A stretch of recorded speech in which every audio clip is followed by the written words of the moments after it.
لم يكتفي المواطن عباس شلو بمشاهدة أكوام النفايات التي شوهت منطقته، بل قرر أن يبدأ التغيير بنفسه. فعلى نفقته الخاصة حول المكان إلى مساحات خضراء بعد أن زرع أكثر من 80 نخلة، رغم أنه يعمل عاملا بسيطا، مؤمنا بأن المبادرات الفردية قادرة على إحداث فرق حقيقي في المجتمع. من المواطن عباس شلوم من محافظة واصل، حي الجهاد، منطقة حي الجهاد.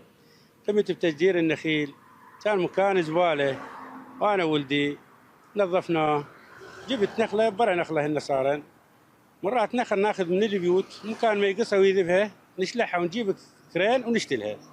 صيدا وصلن حوالي بال 80 نخلة إلى 85 نخلة، وكل هاي الفلوس من جيبي الخاص. أنا أشتغل عامل وجن وحدة ورا وحدة، ماطور، صندات، كهرباء.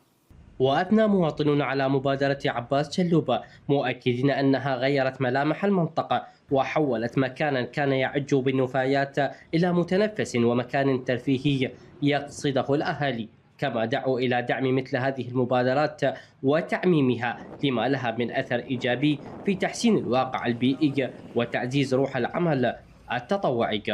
شخص بامكانيات بسيطه، عامل بسيط، من خلال عمله يعني عند الناس او كذا، قام يجيب فسيله ورا فسيله لحد ما هسه المنطقه كلها تغيرت. هسه كل الناس تشهد منطقه حي الجهاد، من يجي شخص من خارج المنطقه اول ما يدخل وجه المنطقه كلش حلو، ويعني ممكن هذا كله بسبب شخص واحد. الرجل يقعد الصبح الظهر ينظف، يعني اشوف الاشجار ايش قد جميله، ايش قد مثمره. باقي الدول تتمنى الاشجار، جميع الدول بتستورد من العراق الاشجار، خاصه النخيل، تعرف العراق غني بالنخيل.